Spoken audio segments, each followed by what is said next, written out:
Hi, it's Carol from Bookreporter.com, and I'm here with our latest Book Reporter Talks to interview with Linwood Barclay, who's an old friend.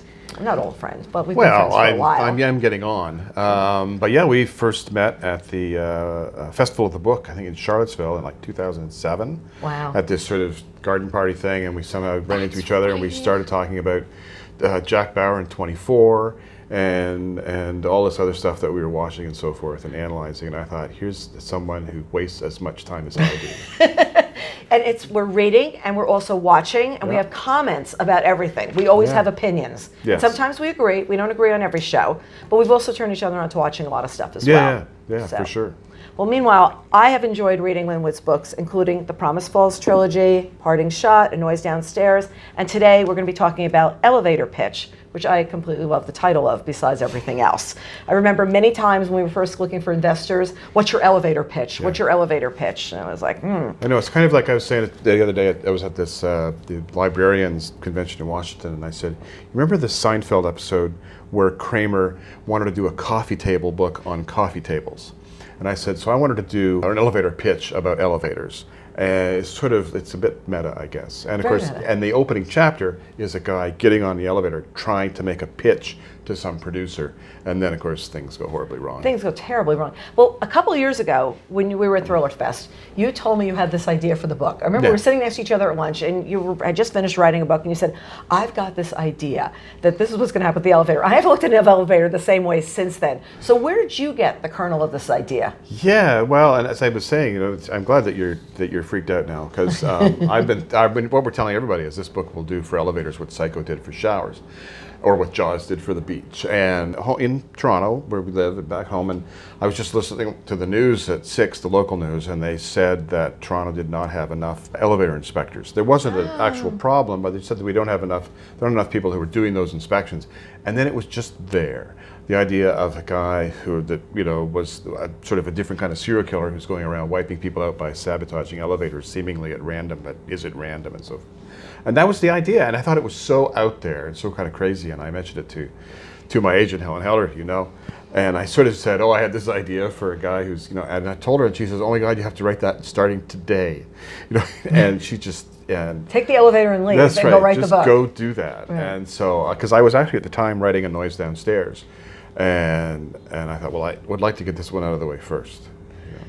I don't know. I have to say that I used to get in the elevator and look at who had food and water when I get in the elevator, because I always have this thing that you're going to get stuck in the elevator. I'm always thinking of this, and I want to know who has food and water, and do I want to hang out with these people if we get stuck? And it's been a thing of mine for years. But now I have a whole total thought of, am I going to die with these people? What is going to happen? How am I going to plummet? Well, this came up when I was talking about the book the other day. I was like, what kind of people do you want to be on an elevator with? And you mentioned someone who's got food. Someone had said, people who are, if the elevator stops, people who are calm. And I thought, geez, I would have put bathing and hygiene at a higher on the list.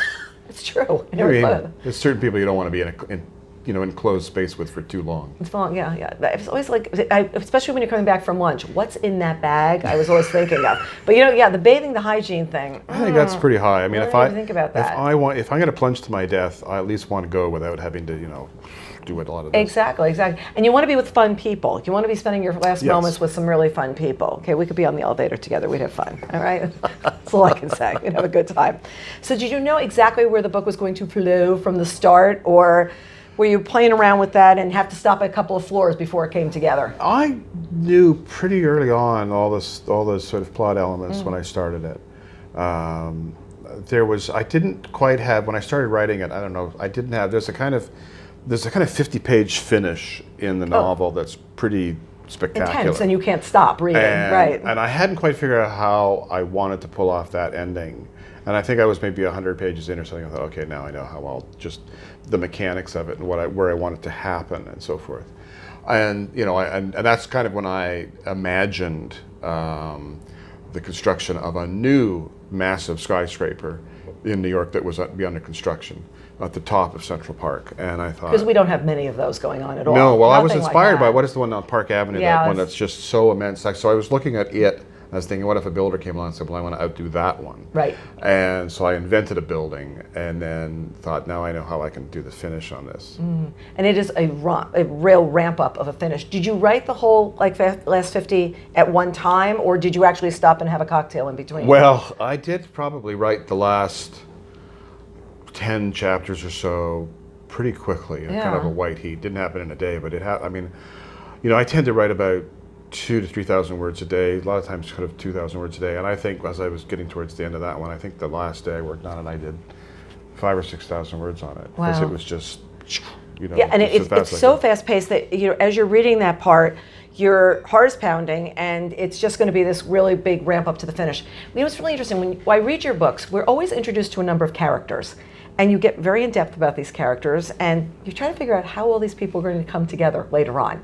Because you're getting to know them and you're getting to meet them. And I really like that because you know just enough about these people, you can't figure out how they're all going to work together. Is that part of what you're doing, or is it just something I've been seeing? Well, I guess, I think I think of it as kind of bringing together all the plot elements. And I think that it itself drags along all the characters with it. So I'm thinking, how do you get all of these storylines and these things that appear to be random to bring them and stitch them together and have them all dovetail right near the end. So that's what I'm definitely trying to do, as have all these things that intersect towards the end. And you find that you want to go back and read and say, wait, I saw this person before. What did I miss? What did I not see? Because you know that there have been little things laid along the way, and they're enough to keep you reading. But later on, it's like, wait, that was back there. I should remember that. I always feel like in writing crime fiction or mysteries and thrillers and so forth that you want to play fair with the reader. At least for them, you can say it was there. There was something earlier on. And I mean, if you throw out enough extraneous details and it's one of them is really critical, it's, well, will you spot that one? But it was there. Right. And it's like, this is the one you have to go pick up on. So you usually layer humor into your writing with this wry sense of humor that you have in person and in writing. And I'm seeing a little bit less of it in this book. Was that because it was more serious in a lot of ways, what was going on? It was. I thought there was, I feel like there's still some humorous moments in it that just kind of come through the banter between people that kind of comes out naturally. Right. But I hadn't really thought about it until you mentioned that, but I think it's probably true that it's not quite as funny. I mean, you try to find the humor in people getting killed in elevators, but sometimes it's hard to just find that one little thing that'll tickle your funny bone. Yeah, and it was more like, what's happening back in the police department, what's happening as they're trying to investigate. You always like to write about places or things that you don't have. You have to feel like you've been there. It's not like you're going to write something that. So when you were here in New York, which you've been a number of times, were you definitely seeing like why New York and not Chicago and not San Francisco? Well, I've been to. Of U.S. cities, I've been to New York more than any of them. I mean, we're down from New York to New York from Toronto almost every year, some years more than once. And so I feel now I've been coming here long enough now that someone will come up to me and ask for directions. Wow. How do I get to such and such? And I think I'll just fake it and say, go that way. But so I thought, well, I needed a city that I know and then I can picture in my head places like the Morningstar Cafe over on 2nd Avenue, places like that. And I think I can set them in places that are sort of authentic. And so that was the attempt. Right. And also, given the nature of the plot, I felt that the only place to set this book, a book about catastrophic events with elevators, the only place to do it is New York. Right. Because New York is such a vertical city that if it reaches the point where everybody knows this is happening and no one wants to use an elevator, the city just kind of comes to a stop. Yeah. And you think about all the people who can't do anything because they're incapacitated, they're handicapped, whatever. They wouldn't maybe be you're able to up do on anything. the top floor, but you don't dare come down because you don't know if you'll get back up again. Right. Or you're down at the bottom and you have to go up but can't. Right. And maybe you are elderly, you got a heart condition. You think, well, how am I going to get back to my room on the 20th floor if all the elevators have been deemed unsafe because we don't know which one is next? Right. So there are all those things. There's one very long chapter, sort of 2/3 of the way through the book, which is a series of vignettes of all these different small stories of people dealing with this crisis. And it's funny, after I'd finished writing the book and we had these early editions done, I thought, I don't have a scene of a couple making out in an elevator when something really bad happens. I thought, I have to do that. So I went back and I added 2 pages into that chapter. So that's where those 2 came from. So, That's right. you just... So there's a little bit extra when the real book comes out. Well, you don't... Oh, so the real books, so we have to go find those. It's interesting, when I always read the early editions of books, and later on I'm sitting there like, wait, what did change? What do I have to go back and look? Well, this so one, now there's about an extra 2 pages. Okay, I have to go find those. What happens seems to be at random. It's first one elevator, and the next day it's another. Was there anything like any thought that like more than one would happen at once, like the whole city would go down, or was that never a plot idea? No, it was never a plot idea because you had to. I mean, and I can't give away things here, but given the nature of how it was this sabotaging was done, it wouldn't have been possible to pull off something quite that big. And I felt that having them just sort of one a day was sort of, it sneaks up on you. Like you have one on a Monday and you think, wow, that was really tragic. Right. And there's one on Tuesday and you think, wow, what a coincidence that there would be 2, one after the other. And then by the time it's Wednesday, you think, okay, something's going on. And that's when you have the mayor and everybody else have determined from looking at what happened the 2 previous days that there is a connection. And they're telling everybody, nobody can use an elevator in the city, which is great news for everybody who's at the top of the Rock touring around or atop the Empire State Building, and they say, well, you're walking down. And it was such a very over-the-top New York kind of reaction of we're just shutting down all the elevators without, the way I see things in New York, not totally thinking about all the consequences of what's going to happen. So many things happen, and we don't think about those. And yet there was a paragraph I added when I was doing the final draft of it. And that was in the midst of all of this. Our Barbara, our journalist who's been trying to figure this out, she's going through New York and she looks and all the sidewalk cafes are full and everybody's standing on the sidewalks, having a coffee or having a drink and stuff. And she thought, it doesn't matter what you throw at New Yorkers, they just carry on. Right. That's true. As I was reading the book, the week I was reading this book, the helicopter hit 2 blocks away from here. Yeah. And I just thought, oh, there's the elevator. What if it was the helicopter? What if there was another one the following day? What if there was something like that? And it definitely has thinking. And the weird thing was, it was 2 blocks away from this office. Yep. And Greg heard something, my son who works with us, heard something crash. But I didn't hear a thing. And then all of a sudden we heard lots of sirens, and all of a sudden look, and there were all these places, but we had not thought to get up at that point. Now, if you were in another town, another city, you might have all been at the windows, but here it's just like, oh, life goes on, it wasn't my building, That reminds me, way back when, in my early journalism career, in 1979, was it 79? The largest evacuation in peacetime happened just outside of Toronto, where a train derailed and there were all these tankers filled with chlorine gas, and chlorine gas displaces oxygen, so if this thing spread or more blew up, everybody in this immense area, the city of Mississauga, would die. And so, and they evacuated the entire city for 5 days. It was huge. Wow. It was a massive, massive evacuation. And we were in an apartment not too far from it. It was midnight, we were watching Saturday Night Live, and we heard and I went to the balcony and I looked, and then intrepid journalist that I was, I thought, oh well, and I went to bed. And someone else will follow up on that story. Yeah, somebody else will get that. I'll do a column later. And then the next day we wake up and go, oh, that's interesting. There's a immense catastrophe going on. Wow. And there are times where life just has to go on, especially if you're in New York. If we can make through the whole interview without sirens going off, we'll be happy. At that point, I was very busy after that. Yeah, I bet you were. I also sit there and think about the CN Tower in Toronto, which I have to confess that years ago I went out for BoucherCon in Toronto, and I looked out the window and I called home and I said, oh, there's this big tower in front of my building. And my son goes, yeah, Mom, that's the CN Tower. It's the largest tower in the world. And I was like, oh, really? You should go do dinner there. So we went over, I think we did cocktails. And we're coming down in the elevator and I looked and there was that little gap in between. And as I was reading this, I was thinking about going down quickly in the CN Tower elevator, which is a terrifying elevator. Well, at least it's faster. Yeah, it was quick. If the cables break, you get down in a hurry. It would be like right down to the bottom.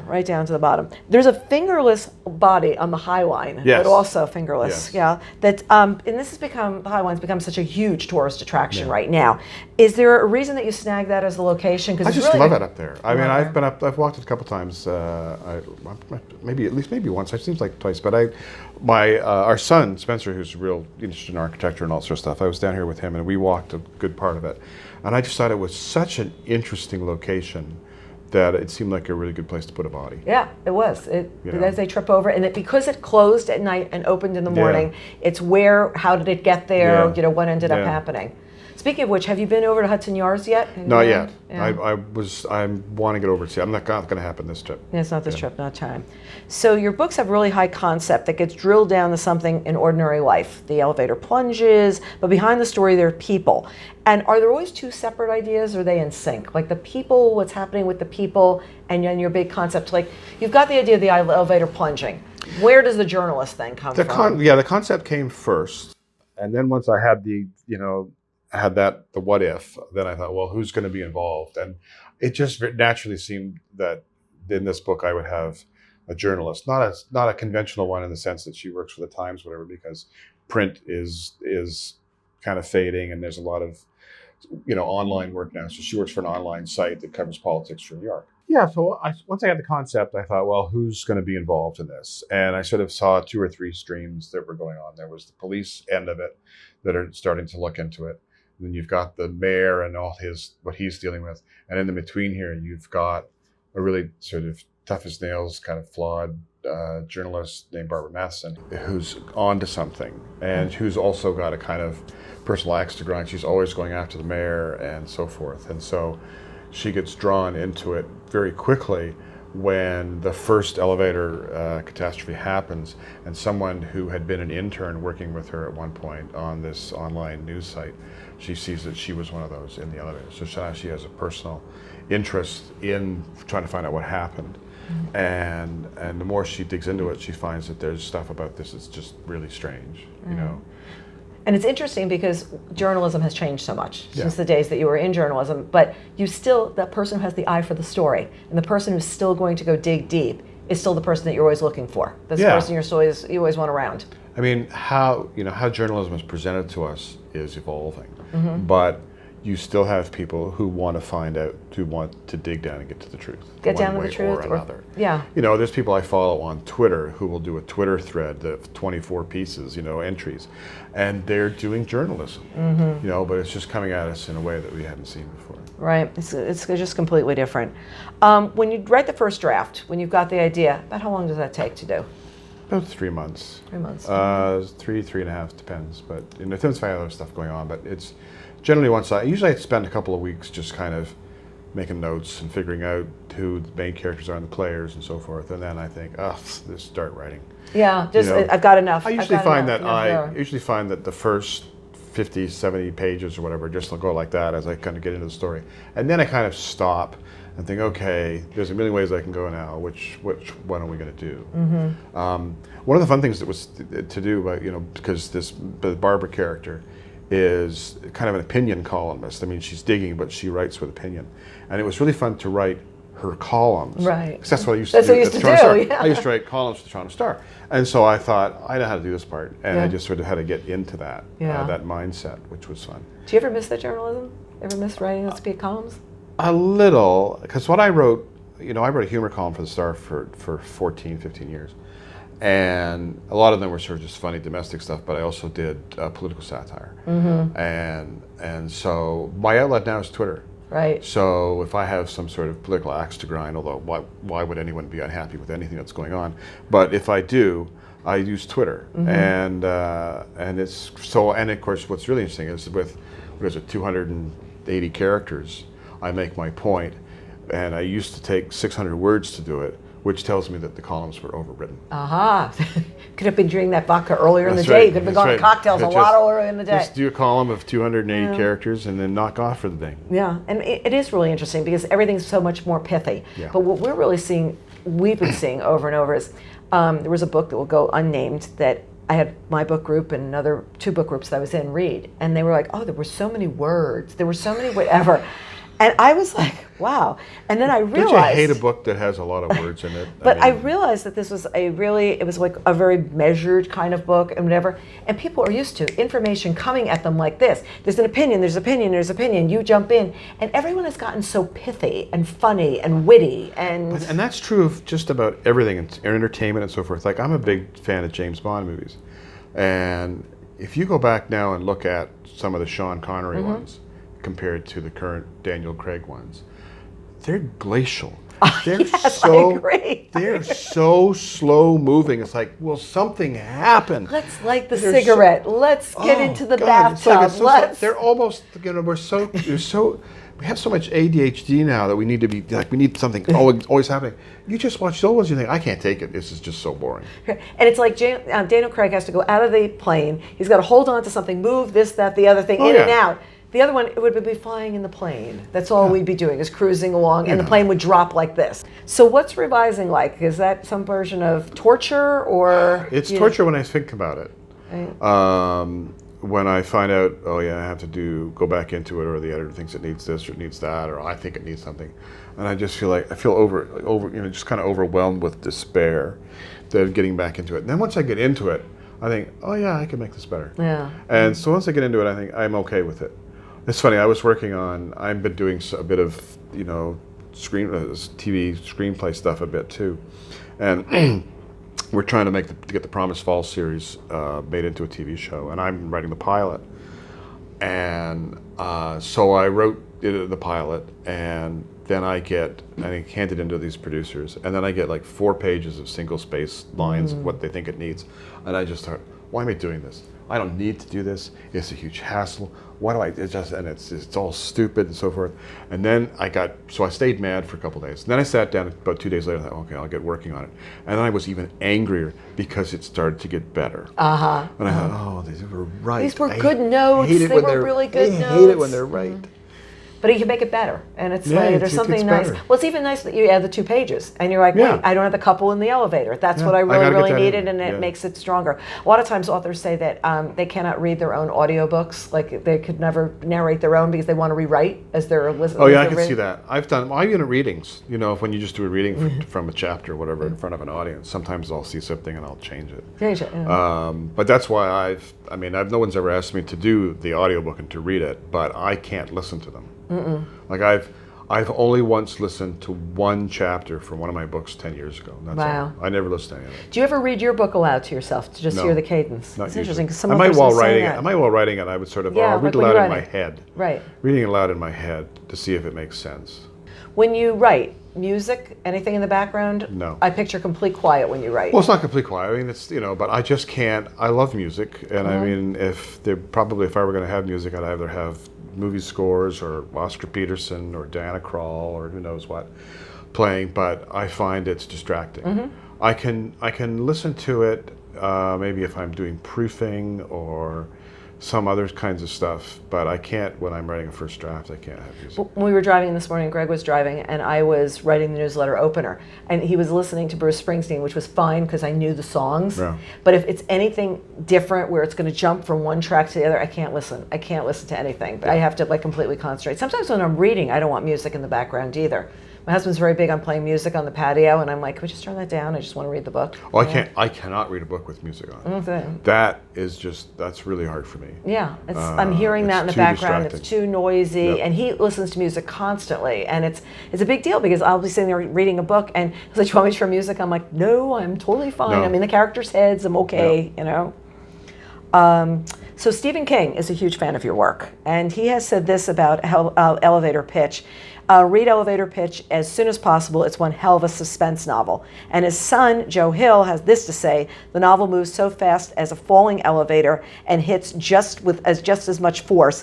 Linwood Barclay is a stone cold pro, and Elevator Pitch is a shameless good time. Really nice things to hear, aren't they? I've never known either of them to be wrong. I love it. They're so dead on about your work. I don't know. I just can't fault them. I was pretty pleased with both of those. I heard about, my editor had sent Joe a copy a while. We had Joe's early, and I know Steve a bit now, and so I had said, do you want me to send you an early copy? I'll send it to you, not the publisher. He said, yeah, sure. And so I heard from him a couple of weeks later. Actually, he had a question about the plot, which I can't. He said, did you know when you started writing that such and such was going to happen? And I went back, yeah, I knew that was going to go. And so to have, those kind of people as fans is kind of like a bit mind-blowing. Yeah, that was really pretty. But Stephen King's been saying nice things about my books for a long time. For a while. Yeah, and he reads them all, and he's always really dead on with what he's saying about them. You know what? This is the thing that really impressed me the most. So He was in Toronto a couple years ago when he and Owen, his son Owen, were touring for Sleeping Beauty, and they did one event in Toronto, a big, huge, sold-out event. And he had said, an email said, come hang out backstage. So we go back. So Nathan and I went back. We were just there for a short while. We would come back and we chatted with Steve and with Owen and so forth. And I said to, I asked Steve to ask the guys to autograph the copy of Sleeping Beauties. And I said, make it out to Linwood and Neetha, my wife Neetha. And so I started to tell Steve how to spell Neetha. And he went, I know how to spell it. You dedicate every book to her. Oh, I love that. I love that. So Because I noticed that, and I think that's lovely. So he knew. That's lovely. I thought that was pretty cool. That's very, very special. It shows it's just not phoning it in. Yeah. It's just not phoning it in. Do you have a favorite King book? Do you have a favorite? I think Pet Semetary is the scariest. I really loved 11/22/63, the Kennedy one from about 6 years ago. And he was nice enough to send me The Institute, which doesn't come out until September, around the same week of mine. Thanks a lot. And I think it's my favorite of his since 11/22/63. Wow. It's saying just something, a 'cause I know you feel about that. flat-out thrill. Like, I thought it was the best flat-out thriller I'd read since I Am Pilgrim. Wow. By Terry Hayes, which I really love. Which that's a terrific So book. I think it's just, I think The Institute is really, really, really good. Well, we're still waiting for the Terry Hayes follow-up. Yeah, We're waiting for a long time. Long time we're waiting for that. I know. But it's, I think I really love The Stand. I absolutely love The Stand. There was something about The Stand, and that was one where they were in the Lincoln Tunnel, and we bought bodies in the Lincoln Tunnel, I think. And I actually asked him a couple of years ago, and I met him, and I said, did you ever want to walk through the Lincoln Tunnel? And he says, I've asked, and they said it would be too dangerous or something like that. But it really, because they do close it for a race one weekend a year, or on one Saturday or something like that. But he said it was just so chilling the way he writes these scenes that you're feeling like you're there. Well, I think I read The Stand around the time it came out. I read Pet Semetary around the time it came out, and even Christine. And so, and whether I had them from the library or lost the copies, so all of those books and The Stand I have rebought in the last year with the intention of rereading. Because I don't remember the details. But it's like a classic. It's just such a classic, and the writing you think will hold up, unlike the Bond movies. Yeah. Like, unlike the Bond movies, that'd be really interesting to see. I've also been reading some of the older ones that I wasn't aware of that he wrote under the Richard Bachman name. Like The Long Walk and stuff like that, to sort of that he was writing before he really became known as Steve That's his King. name. Yeah. Russ Macdonald was a huge influence on you, huge. What did you admire about his writing that you bring to yours? So, when I was 15, I was looking for something new to read, and my bookstore was this twirling, squeaky metal paperback rack. Yeah, when you turn around. And it was at the IGA grocery store in Bobcaygeon, Ontario. That was my library. That's where I buy books. And there was a paperback Bantam edition of The Goodbye Look by Ross Macdonald, and it had a blurb by William Goldman on the top of the book, and it said, the finest series of detective novels ever written by an American. And I thought, oh, okay. And the other thing that drew me to it, I swear, was that the font that was used for The Goodbye Look was these three-dimensional letters that was the exact same font that was used in the series The Man from U.N.C.L.E. to do Uncle. And I love that font. I thought, well, it's got a good font. I love it. You're recognizing fonts at what age? I used to draw when I was a kid. I would redraw all that stuff. And so I read that, and I thought, and I loved the book. And so then I just started reading everything I could find by Ross Macdonald, which I continued reading up and through university. And what I loved was he was taking the conventions of a mystery novel and doing more with it. He was looking at environmental issues and family dysfunction and the corruption of wealth and all these kinds of things. And I thought, wow, this is really interesting. I mean, maybe not at some subconscious level, I didn't quite fully appreciate how dysfunctional my own family was, but I was looking at thinking, wow, they're really screwed up too. And so I really just loved his character work, and how Lou Archer, the detective that Ross Macdonald wrote about, was kind of a device to pry into these people's lives. And as you know, I've told the story many times, but when I was in university, I wanted to do a thesis on the private eye as an iconic character in literature, and so I wrote to him, care of his publisher, because I really wanted to focus on Lou Archer, and I heard back from him. And that started correspondence, and I did this awful, awful thing. I wrote to him, and I said, I've written a novel, can I send it to you? And he said, okay. Wow. So then he commented on it, and then ultimately he was coming to Canada with his wife Margaret Miller, who was also an accomplished mystery writer, famous before he was, and said, "Do you want to have dinner?" And it was within the distance. I went and I spent the evening, had dinner with Ross Macdonald. I gave him a tour of Trent University where I was going to school, and for any other kid in Canada, I mean, your dream would be to have, go hang out with Bobby Orr or somebody. Right. But to me, there wouldn't have been anybody on the planet at that moment that I would have been more excited to meet and talk to. So I spent the whole evening with him, and he wrote. I brought a copy of one of his novels, and he wrote in it, "For Linwood, who will, I hope, someday outright me." Oh, how lovely! How lovely! And which, of course, is still my treasured book I have on my shelf. Wow. So he just, I think it wasn't just his books that made such an impact on me, but it was him personally, that he must have seen something in this kid who was 21. Right. That, you might have the chops one day. Wow. Did he ever read any of your work afterwards, like your published I sent work? him to, no, because he died in 82. Okay. I think it was 82 or 83 of Alzheimer's. He had Alzheimer's. So when I was back and forth with him all the time, starting in around 74, 75, and I was still back and forth until about 70, 78 or so. And then the letters stopped. And then when I read Tom Nolan's magnificent biography on him, which I'm in, I learned, of course, this was the beginning of the onset of the Alzheimer's. Oh. And even the night that I spent with him, there was at least one or two moments of sort of bizarre confusion. Mm-hmm. He was staying at a relative's place in Peterborough, Ontario. And when I was leaving for the evening, he kept trying to find the door out of the house, and he opened up a closet, and then that didn't work. And then and I thought maybe he'd had too much to drink, but he hadn't. Right. So maybe that was just kind of the beginning. Wow. So, but it had a huge impact on me. Huge impact, yeah. And that you got to meet him, that he got to appreciate your work is huge. I was a 20-year-old kid running a fishing camp. Right. And then I get a call. I'm out there, it was him, said, we're in Peterborough, did you want to come over and have dinner with us? And I thought, well, I'll just see if I can get the fish guts buried in time, and I'll go. Wow. And if you had one book of his to recommend that people start with, do you have one you'd recommend? The Chill, maybe. Chill? The Chill is his most famous. And yet, there's lots of others that I like for different reasons. I love The Instrant Enemy. I love the zebra-striped Hearse. The Doomsters is a kind of turning point novel of his, but The Chill is pretty amazing. I actually like one of his most books towards the end, The Underground Man and Sleeping Beauty, are both really amazing books. Amazing. He wrote a lot of great ones, but The Chill's the most famous. And you reread? Do you reread his work? I have. I have. There's not many people I reread. I reread Macdonald, Ross Macdonald sometimes. Every once in a while I reread some of the early Spencer novels by Robert B. Parker. Okay. Because I think he was a real genius. Yeah, real. The plotting character It was form. character and dialogue, and there's a book that Parker did called Early Autumn that I think was his masterpiece, and it has so much heart. Mm-hmm. So I read him, and he was very kind of an easy read, but it's. Writing stuff that's easy to read is not necessarily easy to do. It's not easy to do. No, because a lot of times people just get trapped in the weeds. There's too many words. There's too much peripheral going on.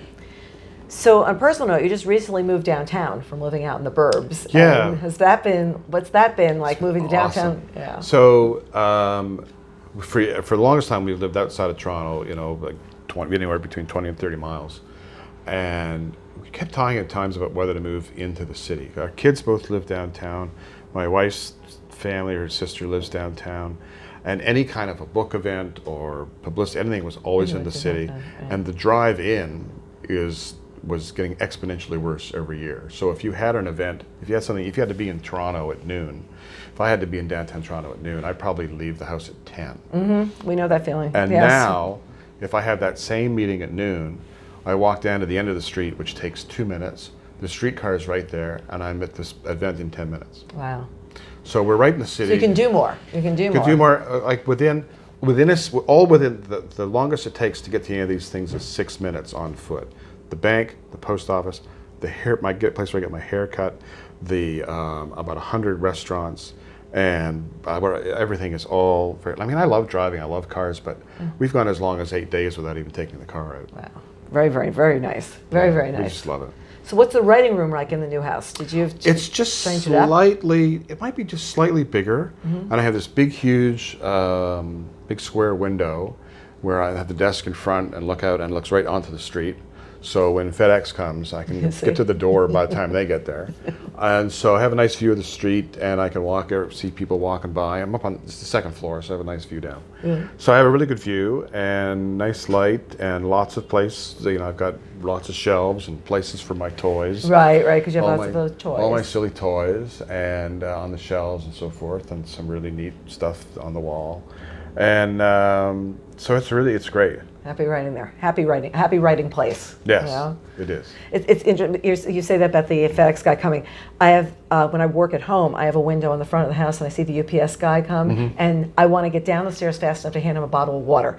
And he always knows the days that I'm home because I'll sit there and go, "Okay, you brought me a package. Here's a bottle of water," and he goes, "It's like so much fun." But it's like if sometimes I'm on the phone and I won't make it down in time, and I'm like, "Oh, does he know I'm home? I didn't bring the water today." It's like really fun. You unwind with your model train setup. Yes. You like love doing this. So since it's a move, rebuilding it, you're doing all these new things. How much fun is the creative outlet of doing that besides writing? It's wonderful. So yeah, I'm a model train nerd, and in the other house, I had a room about 15 by 15 feet that was completely filled, and with the trees and the city and all that kind of stuff. And when we decided to move, that was the hardest part to face. But it took an entire week. It was like 5 8-hour days to take it apart. Wow. And basically everything from the track down went into a dumpster. You know, it was just, you just save the buildings and the trains and the cars and all that, and the trees I saved. But other stuff is just, it's toast. Because, when you rebuild, you have a different sized room and all that kind of stuff. So the house we found has a room that's about 18 by 18 feet. Whoa, wow. And so, and we've only been in the house a little over 6 months, but about 5 weeks ago, our son Spencer and Spencer's doing this kind of thing professionally, working on a upcoming exhibit in Canada that will replicate Canada in miniature. And so with his help, we have the plywood up, we have the supporting, all this sort of stuff is done, the main line is down, trains are running. There's no trees. There's nothing else yet. But you could just go down there and click it. And the thing is, it's so much. And I think that's the great thing about it is the creating of it and building of it. Because the one that I tore down, it sort of looked finished as of 3 years ago. And over the last 3 years, I had gone into the room less and less. I hadn't been in there very much. And now that it's starting all over again, I'm sort of down there way more. Yeah, because you get creative with it. Yeah. If you hit a block, you can go down, I can go do this with the trains. Well, I would say too, you spend your whole day kind of inventing a world in your head, and then you can go down and build one with your hands. Right. And it's a really kind of great stress release, and it's kind of, I find that when you're in a room with a train that's running around and the noise that it makes, it's kind of, one guy who came out to do a profile on me for a Toronto magazine, he said it's really zen-like, just being in here as it's going around. Yeah, it's that's for me. It's knitting. It's like doing something with your hands so you can actually see something happening, especially if you're like roadblocked. It's like, okay, let me see if I can do this. You were a journalist for so many years, which I think is one of the reasons it's really fun to follow you on social media. Anybody who's not following you on social media, definitely have a blast. Facebook, everything that you're doing. And I think it's because you can get into the quote, like what we were saying before about Twitter and what's going on and things like that. It's journalism, really tough business. What did it bring to your writing besides you have to hit a deadline? Well, that was kind of the biggest thing. I mean, I think that, there's this thing that writers are always being asked, when you go to an event, well, what if you get writer's block? And I think, why are writers so precious that we have a built-in excuse for not working? Like, where isn't there teacher's block? Why isn't there, why isn't there plumber's block? I mean, but I can't do the water today. Sorry about that. We're so special, right? That we can. If we don't work, it's like, well, that's okay, because you have writer's block. We understand. That's a bunch of crap. So when you work in a newspaper, and if you were like us, I was an editor for years, but then as a columnist. And you're doing 3 columns a week. And if you were to say to your editor, I've just got a columnist block. I'm not going to do this the today. muse hasn't struck. Let's just put my name in big letters and he'll be back next week. And they'd say, well, why don't you have the muse not strike at another paper? Exactly. So it's a job. Like you go at this as a job. So you get up in the morning, you get your coffee, and you sit down at the computer, and you go to work. You work. And some days are better than others, and and if you're sick, okay, you don't get anything done. But but I mean, in any job, you have off days. Mm-hmm. So journalism, I think, more than anything else, taught me just go to work. Go Get sit it down, done. put something down on the paper. You can change it later. Yeah, you always fix it. You can, just get something done, and don't mope about and have excuses. and it's a different deadline than having something every day. I mean, writing on a daily paper is a totally different thing. I know I've always, and I kind of established a sort of daily deadline for myself in terms of production. Like I'm going to sit down, and by the time I'm done, I want at least 2,000 words. Right. And so if you can do that, then that's 10,000 words a week, and in 2.5 months you got yourself a book. And it's just like that. And so it's math with words. So it's just work. And so I think that was the first thing. It taught me the importance of deadlines. You don't make excuses. I've never delivered a book late. Mm-hmm. I usually deliver early. Mm-hmm. Remember when I did my first book, I did a memoir in Canada, and I remember the publisher said he went around the whole office with my manuscript, and he said, "It's 2 months early." Like he was just telling it, like never happened. They'd never never seen happens. such a thing, Never happens. And so that's I think that taught me that, and also I think just perhaps the way I write is I'm not a particularly descriptive writer. I'm not a flowery writer. I don't spend acres describing a scene. I basically just tell you what's happening and what people are saying. Mm-hmm. Mm-hmm. Mm-hmm. And you're right. That's kind of what I'm good at. Like I'll never be Philip Roth. Walked into the room, and this is what they saw on the wall, and those kind of, it's extraneous. It's Well, get to the heart of the story. Just give you what matters. If it's important, I'll tell you. Right. I'll get right to the heart of the thing. So you're a very avid consumer of pop culture, which is how we like Matt's talking about 24. We have shows that we both like, and there are others that we don't agree on. Mm-hmm. There's like many things. So what are you hot on right now? What are you really liking? Wow, it's funny, you watch something and you think, what did we watch last week? Because now we're on to something else. I started getting into, when it first came on, I couldn't get into it, but we decided to watch Big Little Lies. Right. And we're now, part way through the second season. And it was funny, I was watching the first season and I thought, everything about this show is good. Mm-hmm. The writing is terrific, the acting is terrific, everybody is great, and I don't know if I like it. Right, okay. Because I just about hate everybody. Right. There's just nobody to like. Right. But I thought that the conclusion, the wrap-up of the first season was brilliantly executed. I thought they brought everything together so well. So often you watch something and you invest time in it and then you get to the finale and you go, oh. That was like, This was beautifully done. And so now with season 2, Meryl Streep is such something to watch, so we're liking it. So there's a lot to appreciate in it, even if it's not the favorite thing I've ever seen. There is a lot to appreciate. I'm sort of not hoping they don't do a season 3, though. I have to say, there's moments that you just want things to stop, and I just was thinking that today. I'm apparently the unofficial entertainment director at home, because Neitha will say, well, what are we going to watch next? Mm-hmm. And I said, well, we've watched everything that's been made. Mm-hmm. There's nothing left. There's nothing left. And but you look around and think, well, so you go on, what are people talking about? What are they watching?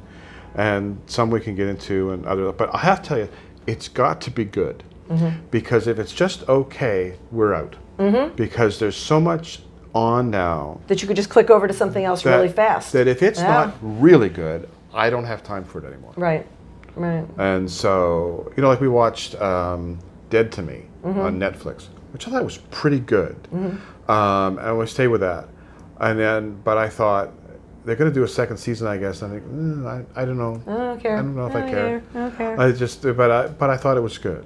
But it's got to be, it's really got to, and you don't have, and the other thing is too, and I think it's true of books, you don't have much time to get my attention. Right. Like, you've got about 5 minutes. Mm-hmm. And if episode 1 hasn't got me in some kind of way in 5 minutes, I'm probably out. Right. And I think that's the way it is with books now. I think if you can't get a reader by page 3, then you might as well forget it.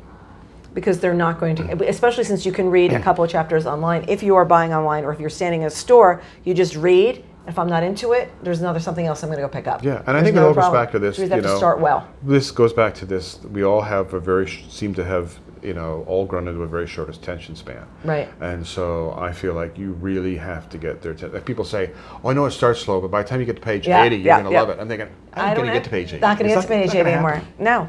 As a kid, you wanted to work on TV. Is there any show you wish you could work on now besides one of your own books? Is there anything you'd like to work on? Oh gosh, I don't know. Not necessarily. I mean, I see a lot of stuff that I really admire what they're doing. I think that David Simon's The Deuce is brilliant, and he's brought in a lot of really good like crime fiction writers to work on that and doing it. So there's a lot of really terrific stuff going on. I don't look at something and think, oh, I'd like to be on that. Right. Be part of a team that's working on that because I got enough to do. Yeah. And you also know how painstaking it is to work in television. It's so.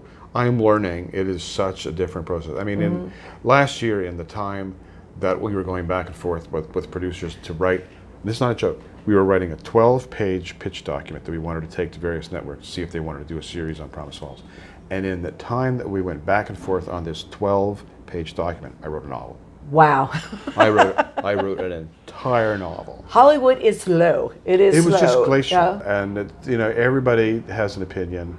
And so the thing that I love is I actually love writing the script. I love sitting there. I love it because it's like, in a novel you can kind of wander here and you can have a bit of extraneous dialogue and so forth. But in a screenplay I'm finding, or a television script, there's got to be a reason for every single line. Right. Why is that there?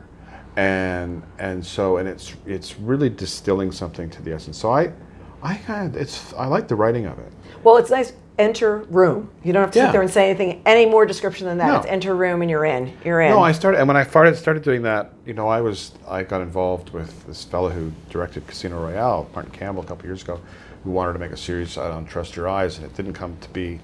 But when I was starting to write it, I was describing things, and he said, "Don't worry about that. I'll figure that out." I love it. That's my job. That's my job. Yeah. My job to stage it. So, can you share anything about what you're working on now? The next year book?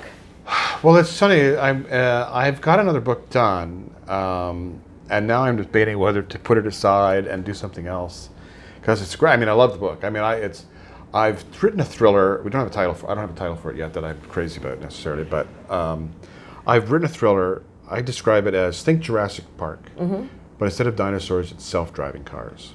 And you have a big company that comes in, like a Tesla or whatever, and they go to a community like Martha's Vineyard, and they say the best way to test self-driving cars is if the only cars on the road are self-driving cars. So we're going to give everybody a car for a month, take all your conventional vehicles, put them on the mainland, and we're going to see how brilliantly it all works. Right. And then a virus gets introduced into the whole system, and the cars all become homicidal. Okay, that's Jurassic Park with cars. Yeah. So, and I've written it, I love it, and it's really fun and so forth.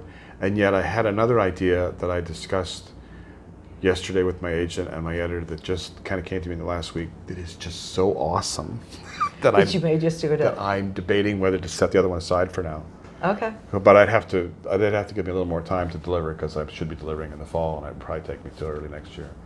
But it's a whole new idea, and it's so. Well, after 2 years ago when I heard the elevator pitch, I mean, that's where this all got started. And I saw it, but I'm just afraid if I take the car book and I set it aside for a while, then it'll get somehow stale. But it's really fun. So I don't know what I'm going to do. You're gonna do. But the good thing is I have one thing done, and I have another thing that I know I could do. Right.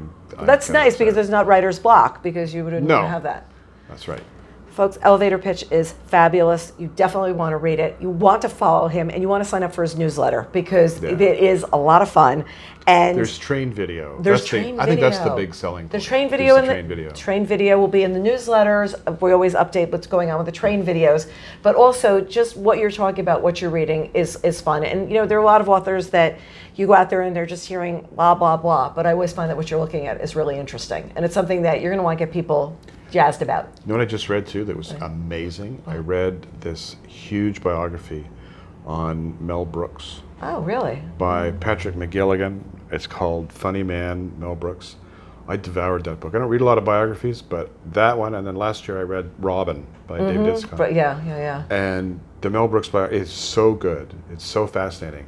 And it doesn't pull any punches. Doesn't pull any punches about what the business is like and what it's like to be there.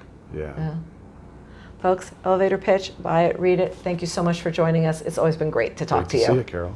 Okay, thanks everyone.